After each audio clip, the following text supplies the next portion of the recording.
Welcome back. I am R K Jha from Mahatma Gandhi शिक्षण संस्थान दरभंगा। आज का ये video class 10th subject physics chapter sources of energy. तो इस चैप्टर का आज ये तीसरा सेशन है। पिछले दो सेशन में हमने समझा कि good source of energy, conventional source of energy का मीनिंग क्या होता है, फॉर्मेशन ऑफ कोल कैसे होता है, फॉर्मेशन ऑफ पेट्रोलियम कैसे होता है। तो आज के इस सेशन में हम कुछ नए सोर्स ऑफ एनर्जी, जिसमें अभी हम लेटेस्ट टेक्नोलॉजी जो बहुत पहले से ये यूज होता आ रहा है, बट उसके कंपैरिजन में ये कुछ अच्छा है। अब जैसे थर्मल पावर प्लांट, देखिए प्लांट एक बायोलॉजिकल वर्ड है, तो प्लांट का मतलब पौधा ही नहीं होता है, प्लांट का मतलब प्लेस भी होता है। पावर मतलब यहाँ इलेक्ट्रिसिटी हुआ, और थर्मल मतलब थर्मो मतलब हीट होता है, मतलब जहां हीट एनर्जी को इलेक्ट्रिकल एनर्जी में कन्वर्ट किया जाता है, जिस प्लेस में जिस मैकेनिज्म के थ्रू, उसी को हम थर्मल पावर प्लांट कहते हैं। अब आता है कि थर्मल पावर प्लांट कैसे काम करता है। तो थर्मल पावर प्लांट जिस पेज नंबर में दिया हुआ है 245 में, उसमें आप एक फिगर देखेंगे, एक प्रेशर कुकर का फिगर दिया हुआ है, और उसमें प्रेशर कुकर में जो सीटी होता है उसको निकाल दिया गया है, उसमें एक पाइप लगा दिया गया है, पाइप के दूसरे एंड पर टरबाइन को रख दिया गया है। टरबाइन भी देखेंगे आपकी रोटेट हो रहा है, फिर टरबाइन से डायनेमो चल रही है, फिर इलेक्ट्रिसिटी बल्ब ग्लो कर रहा है। तो उस फिगर को देख के हम ये सोचेंगे कि भाई प्रेशर कुकर कैसे बल्ब जला दिया। अगर प्रेशर कुकर के भाप से बल्ब अगर वहां जल गया, इसका मतलब उस प्रेशर कुकर के स्टीम में इतना मैकेनिकल एनर्जी होता है कि वो मैकेनिकल एनर्जी डायनेमो को चला के, जनरेटर को चला के इलेक्ट्रोमैग्नेटिक इंडक्शन से इलेक्ट्रिक करंट इंड्यूस कर दिया। अगर बल्ब जला तो निश्चित है करंट इंड्यूस हुआ, क्योंकि बिना करंट का बल्ब ग्लो नहीं कर सकता है। इसी प्रिंसिपल पर थर्मल पावर प्लांट काम करता है। लेकिन ये नहीं आपको समझ जाना है कि थर्मल पावर प्लांट में प्रेशर कुकर से बल्ब जलाता है, मतलब उसका कंसेप्ट दिया है। तो थर्मल पावर प्लांट में लार्ज अमाउंट में कोल को हम बर्न करते हैं, क्योंकि हमने पिछले सेशन में पढ़ा था कि कोल फॉसिल फ्यूल है, और कोल जब किसी भी प्लांट का, लार्ज डिपोजिशन ऑफ प्लांट का जब इनकम्प्लीट कंबस्शन होता है, तो वो जो इनकम्प्लीट बर्न पार्ट है वही क्या कोल है, उसका और फर्दर कंबस्शन हो सकता है। और एक बात और आप समझेंगे कि कोल का कैलोरीफिक वैल्यू क्या बहुत ज्यादा होता है। आपको पता होना चाहिए कि पहले कोयला से ट्रेन चलती थी, फिर बाद में डीजल आया, उसको इम्प्रूव किया गया, फिर बाद में अभी पेंटोग्राफ देखते हैं दरभंगा में भी आ गया है, जो आप देखिएगा क्या कि एक वायर उठा रहता है इंजन पर जो चलता है। बट आपके भी मन में आएगा कि भाई ये कभी घसाता नहीं है, नहीं कभी घसाता, वो एक यूनिक चीज है जिसको पेंटोग्राफ करते हैं। मैं कभी किस वीडियो में डिस्कस करूंगा बाद में। तो वहां पर कोयला आया, डीजल आया, और आज पावर पर वो ट्रेन चल रही है। तो क्या है इंप्रूवमेंट क्या गया है, लेकिन इसका मतलब कंसेप्ट नहीं चेंज हुआ। थर्मल पावर प्लांट मीनिंगलेस हो गया, यूजलेस हो गया, ऐसा नहीं। अब उसको हमने इसलिए इम्प्रूव किया कि जो कमिंग जनरेशन है उसके लिए भी क्या हम कुछ सोर्स ऑफ एनर्जी रख दें एज ए इमरजेंसी। अगर सब कुछ हम ही यूज कर लेंगे तो आने वाले जनरेशन सिर्फ नाम सुनेंगे कि कुछ कोयला भी हुआ करता था, कोल भी था, इसीलिए हमने उसको कुछ रिजर्व करके रख दिया है। क्योंकि आने वाले समय में ऐसा कुछ प्रॉब्लम हो जाए, कहीं मान लीजिए वो पेंटोग्राफ में कोई इलेक्ट्रिसिटी सप्लाई रुक गया, तो ट्रेन को नहीं रोकेंगे। तो उस इमरजेंसी केस में हम कोल का यूज कर सकते हैं, डीजल का यूज कर सकते हैं, बट अभी हम उसको बचा के रख रहे हैं। तो चलिए आते हैं टॉपिक पर। तो थर्मल पावर प्लांट हम लोग दरभंगा से बिलोंग करते हैं। दरभंगा के बगल में बरौनी है। बरौनी में आप देखिए कि थर्मल पावर प्लांट है। कभी अगर बरौनी से सिमरिया की तरफ अगर आपको मोकामा की तरफ अगर आपको रास्ते में गुजरने का मौका मिलेगा तो आप ऐसे ही आपको क्लियरली दिखाई पड़ेगा कि बहुत बड़ा भट्ठी होता है, जो आपको रात में क्लियरली दिखाई पड़ेगा कि लार्ज डिपोजिशन ऑफ कोल को क्या करता है, जलाया जाता है। और उस कोयला के ऊपर, उस भट्ठी के ऊपर में एक बड़ा सा बर्तन रख दिया जाता है, टैंक, वाटर टैंक।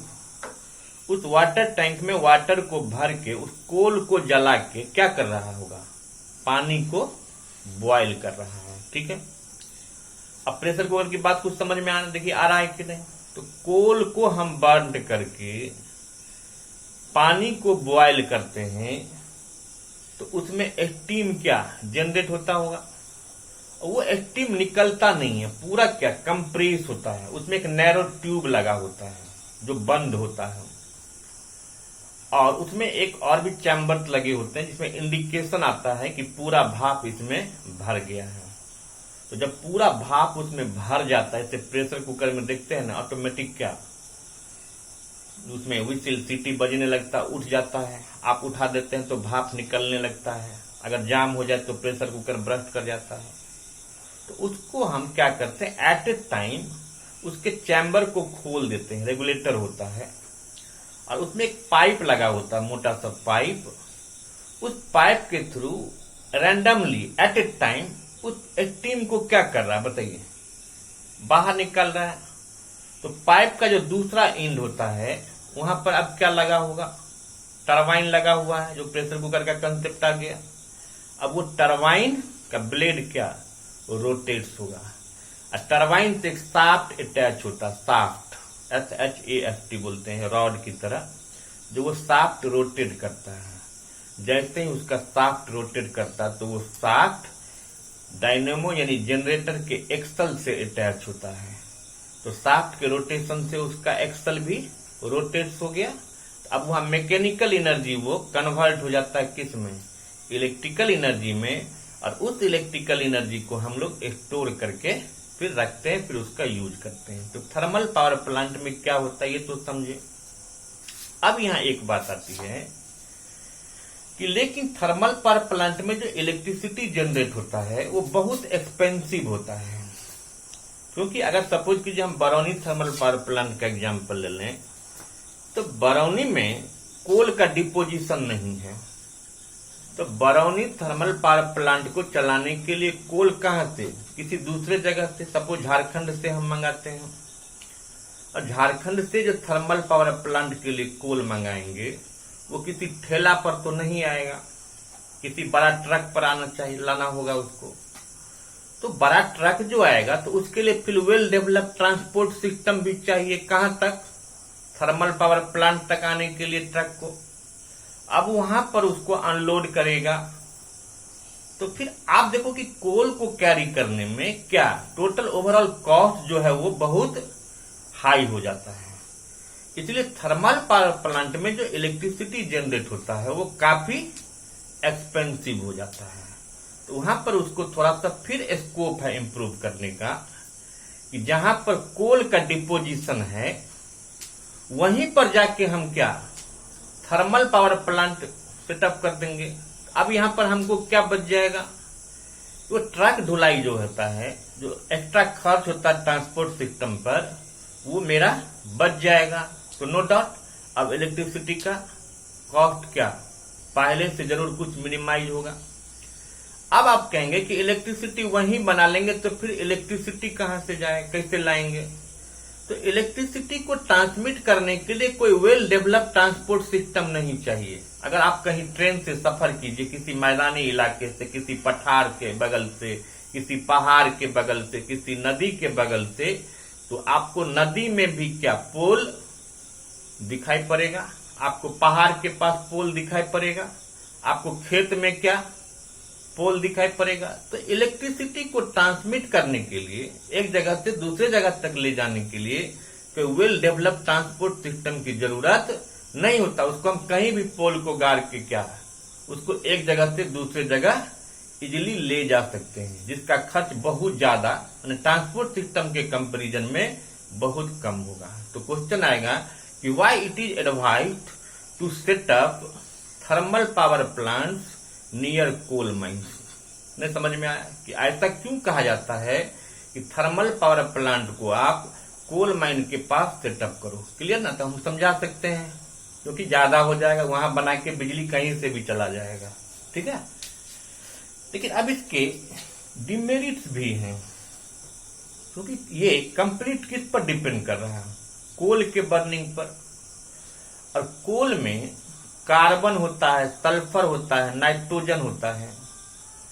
तो वो जब बर्न करता होगा तो कुछ कार्बन के ऑक्साइड्स, सल्फर के ऑक्साइड्स, ऑक्साइड्स ऑफ नाइट्रोजन भी हमारे एटमॉस्फेयर में क्या रिलीज करता है, यानी स्मोक ज्यादा रिलीज करता है। उसके स्मोक में ये पार्टिकल्स सब प्रेजेंट होते हैं। तो हम ये कह सकते हैं कि जब कोल जब बर्न होता है तो वो हमारे एटमॉस्फेयर को, हमारे इन्वायरमेंट्स को क्या पॉल्यूट करता है।